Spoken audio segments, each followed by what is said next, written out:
런던 대학교 유니버시티 칼리지의 화학 교수 집에 머물면서 드디어 영어 공부를 시작하게 됩니다.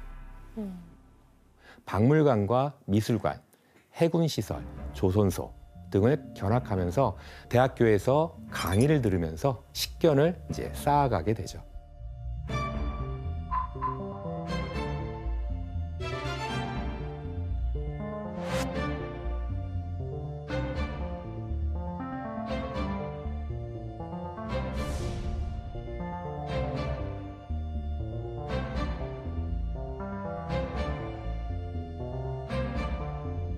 피터 씨, 그러면 그때 당시에 영국은 어떤 상황이에요? 그때 영국 아니고 대영 제국이었죠. 그때 진짜 영국의 어떻게 보면 리드 시절이었죠.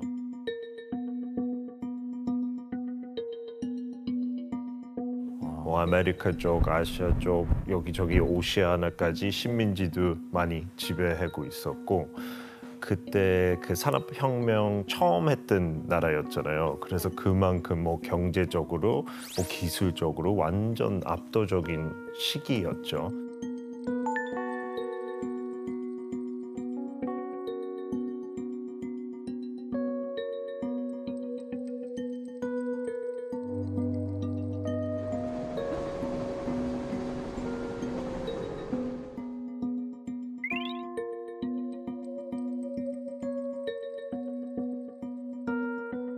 너무 진짜 와, 이거 대단한 나라다 느낄 정도로요.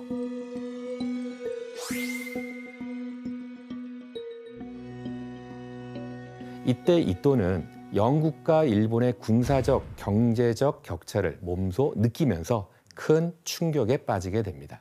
서양을 이기기 위해선 먼저 서양의 문물을 받아들여서 힘을 키워야 한다는 생각을 더욱 굳히게 되죠. 그리고 바로 강한 나라만이 살아남는 세계. 약자는 강자에게 무릎을 꿇어야 하는 힘의 논리와 같이 일본 식민 지배 논리의 근간이 되는 제국주의의 싹이 자라나기 시작을 한 거죠. 교수님, 근데 이렇게 힘들게 4개월에 걸쳐서 영국에 왔는데 그러면 이토 히로부미는 영국에 좀 오래 머물고 싶었겠어요. 그런데 그가 계획했던 1년도 채우지 않고 단 6개월 만에 잦은 귀국을 하게 돼요. 6개월 만에요? 4개월에 걸쳐서 갔는데. 그렇죠. 돈을 다 썼어요. 탕진. 뭐 나라에서 부름이 있었나? 고향인 조슈번의 상황이 심상치 않게 돌아가고 있다. 그것을 알게 된 거거든요. 그러니까 당시 조슈번은 서양 오랑캐를 무력으로 무찌른다면서 미국의 상선을 포격을 했었어요. 그래서 4개월이나 걸쳐서 힘들게 온 유학이지만은 그 유학을 접고 일본에 가서 조슈번의 양의를 중단시키기로 한 거죠.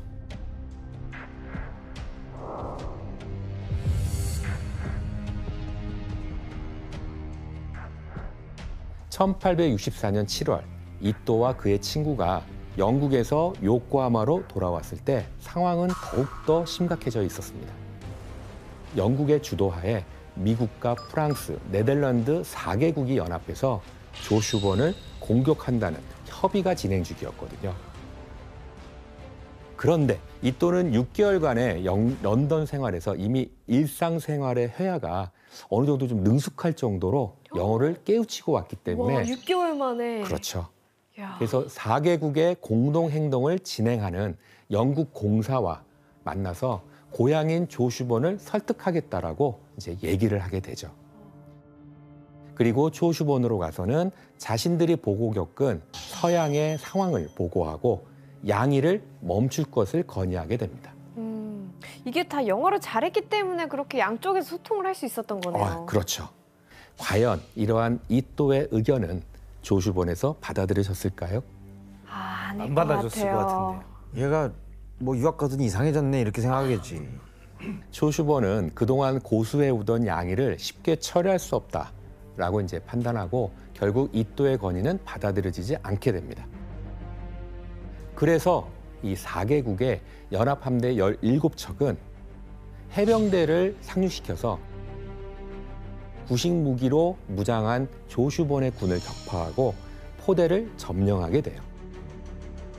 상대가 안 되죠. 그런데 이 일을 계기로 이또는 출세길이 열리는 절호의 기회를 잡게 되는데요. 그 영어 실력을 발휘할 때가 온 건가요? 맞습니다. 야. 당시 4개국은 군 체류 비용과 배상금을 초슈번에게 부담시켜야 된다라고 하는 주장을 했었는데요. 이또는 이때 한 가지 묘안을 생각하게 됩니다. 모르겠는데. 바로 배상금을 조슈번이 아니라 막부에게 돌리는 거였어요. 아, 적의 관계였던 막부에게. 예. 이또는 조슈번은 막부의 명을 따랐을 뿐이니까 배상금은 조슈번이 아니라 막부가 내야 된다라고 야. 제안을 한 거죠. 어. 결국 이또의 아이디어에 설득당한 영국 측은 막부에게 배상금을 요구했고 존왕 양이파였던 조슈번은 배상금 300만 달러를 반대파였던 막부가 지불하게 만드는데 성공하게 돼요. 와, 기발하다. 막부는 와 이거 뭐야 이거. 아니 자기네들은 서양 문물을 받는 사람들인데 심지어. 예. 그러니 얼마나 조슈번의 입장에서 봤을 때에는 이또가 고마웠겠어요. 그러네요. 해결사네요. 그렇죠. 이 사건으로 이또의 영어 실력과 절묘한 외교술은 조슈번에서도 크게 인정받게 되는 거죠. 그 협상할 때 네. 특히 그 영국 그 통역관이 되게 중요한 역할을 했죠. 근데 이토 히로부미가 그걸 알고 일부러 친하게 지내려고 막 노력을 했어요. 그래서 서양식 뭐 식사 대접도 하고 직접 안내해서 쇼핑도 데리고 가고 그래서 친하게 지냈으니까 이제 설득하는 거였죠.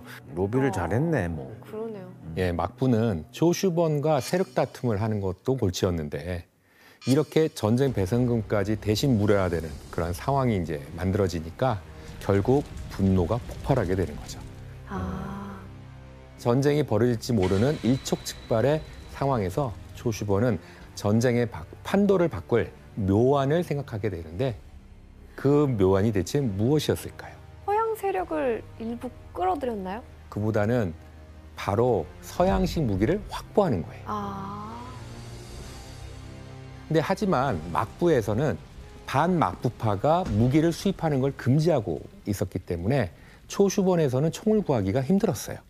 그러니까 그래서 초슈번은 서양식 소총을 구입하기 위해서 이또를 나가사키로 출장을 보냈는데 이또는 이때 체류 중인 스코틀랜드의 한 무역상인을 만나게 됩니다. 우와. 스코틀랜드 무역상인은 이또를 대신해서 상하이에서 총을 구입한 후 일본으로 보내줬어요. 이 방법으로 이또는 7만 3천 자루의 소총을 얻는데 성공하게 됩니다. 우와. 그의 영어 실력이 또 한 번 빛을 발하는 순간이라 할 수 있죠. 야 6개월 알차게 썼네. 이또의 활약으로 조슈번은 서양식 소총으로 무장할 수 있었고 마침내 막부에 대항해서 승리를 거둘 수 있었습니다. 신식 무기로. 예, 결국 1868년 1월 이또의 세력은 궁궐을 포위하고 막부를 몰아내게 되죠. 그리고 천황을 내세워서 권력을 잡게 되는데 이렇게 열리게 된 시대가 바로 메이지 유신이라고 하는 시대죠.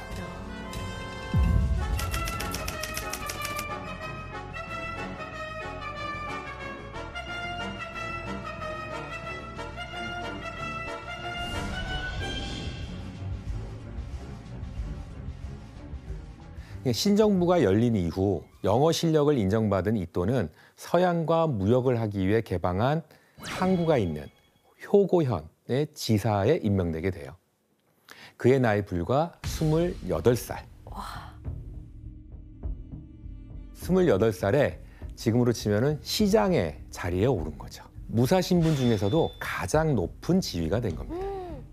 교수님, 근데 그 메이지 유신 시대는 서양 문물을 더 적극적으로 받아들이는 시대였잖아요. 그러면 이 이토 히로부미의 영어 실력은 앞으로 더 쓸모가 많았겠네요? 그렇겠죠. 당시 신정부가 가장 먼저 해결해야 할 주요한 과업은 미국하고 불평등하게 맺었던 미일 수호 통상조약을 개정하는 일이었습니다. 그래서 신정부는 미국의 사절단을 파견하기로 했는데요. 그 사절단이 바로 이와쿠라 사절단이라는 단체예요. 이 사절단에 이토가 부단장으로 파견되는데요. 그는 첫 방문지 샌프란시스코에서 일장기 연설을 통해서 앞으로 일본이 떠오르는 아침 해와 같이 세계 문명 제국으로 나아갈 것이다 라고 미국인들 앞에서 공언을 하게 됩니다. 그의 제국주의적 사상이 드러나는 첫 연설이 아니었을까라고 생각할 수 있는데요.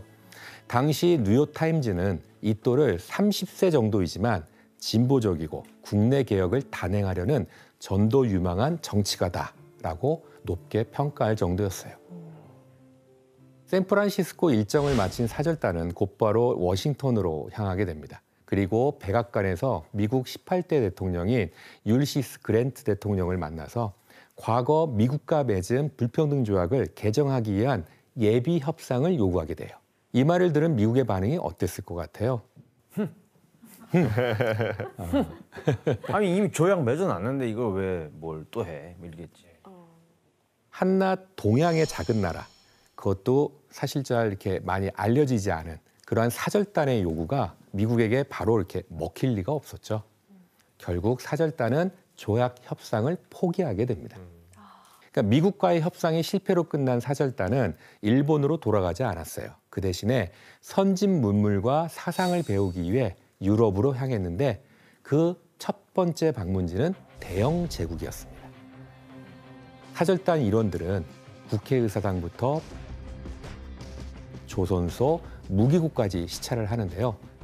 이때 이토는 유학한 이후 또다시 영국과 일본의 경제적인 격차를 통렬하게 인식하게 되죠. 피터 씨 이때 이토 히로부미가 어쨌든 다시 영국으로 다시 온 거잖아요? 네. 그러면서 뭐 특별한 일정은 없었나요 따로? 그 사절단하고 그 빅토리아 여왕 만나기로 했어요. 근데 도착했을 때 빅토리아 여왕과 휴가가 있었대요. 그래서 더 많은 시간 오히려 영국에 보낼 수 있었어요. 그래서 일정에 원래 없었던 뭐 다른 대도시 리버풀하고 맨체스터, 근데 그때 당시에 그 공업 도시로 유명했어요. 그래서 또 인상받고,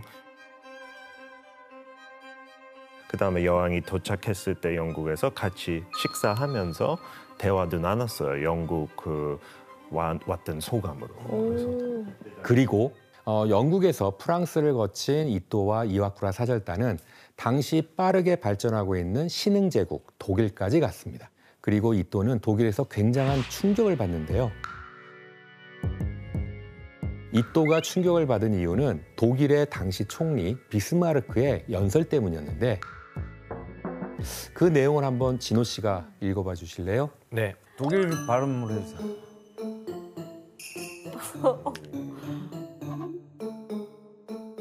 소국은 국제법을 지키려 하나 대국은 스스로의 이익이 되면 그것을 고집하고 일단 불리하게 되면 군대를 바탕으로 그것을 짓밟는다.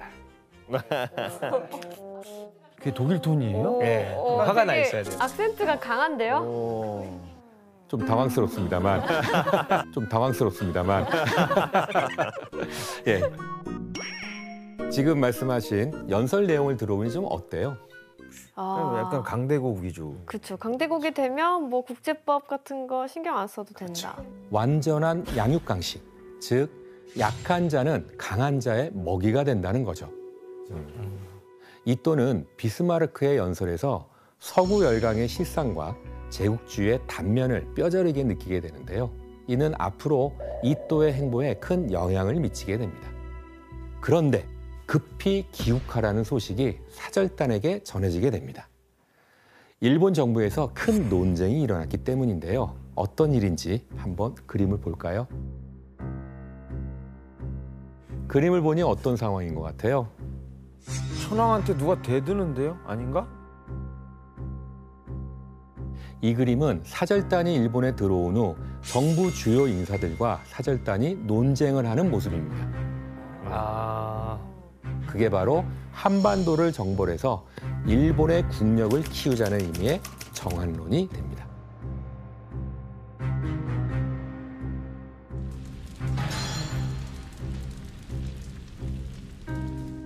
그럼 교수님, 그럼 조선 침략을 할 거냐 말 거냐를 두고 일본 내부에서 싸움이 벌어진 거죠. 예, 그렇죠. 정한론 찬성파들은 조선의 사절을 파견해서 개국 요구에 응하지 않으면 침략을 해야 된다고 주장을 했죠. 하지만 이또와 사절단의 수뇌부는 일본의 경제력을 키우는 근대화가 먼저다. 에너지를 낭비하지 말자. 결국 치열한 논쟁 끝에 정한론 반대파인 사절단의 주장이 받아들여지게 됐고 정한론 중지의 항모스, 큰 역할을 했던 이또는 신정부의 유력한 차세대 지도자 중 한 명으로 이제 부각을 받게 됩니다. 이후 이또는 아주 소중한 기회를 얻게 돼요. 신정부의 핵심 중의 핵심이었던 당시의 내무대신이 피살되면서 38살 이른 나이에 공석이 된 자리를 이또가 이어받게 된 거죠. 또 운이 좋아. 이또. 예. 이때부터 이또는 부강한 일본을 만들기 위해 본격적으로 움직이게 되는 거죠. 이또는 먼저 1882년 3월 헌법조사단을 이끌고 가장 먼저 독일로 가게 됩니다. 그러니까 신정부가 들어선 지 한 14년 정도가 지나도록 헌법은 물론 국회와 의회까지도 제대로 갖춰지지 않은 상태였거든요. 그곳에서 군주제 아래에 의회와 내각이 균형을 이루고 있는 독일의 시스템이 가장 안정적이라고 생각을 하게 돼요. 심지어 이또는 독일의 총리 비스마르크를 자신의 롤모델로 삼기도 했는데요. 당시 그러한 상황을 풍자한 그림을 한번 볼까요?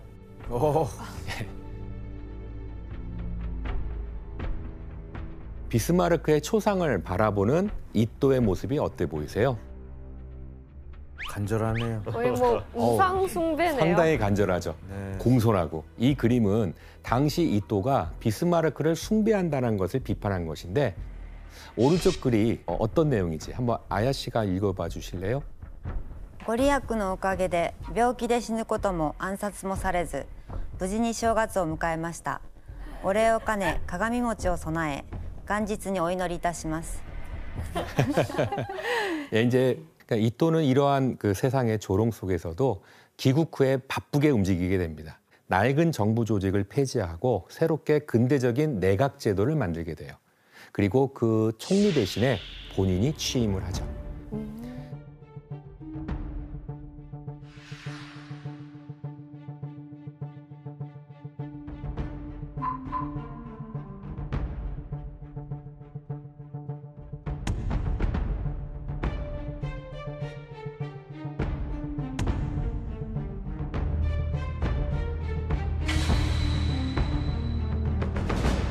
불과 45살이라고 하는 젊은 나이에 일본의 실권자인 초대 내각 총리가 된 거죠. 내 나이인데. 그리고 드디어 1889년 2월 대일본 제국 헌법을 발표하게 됩니다.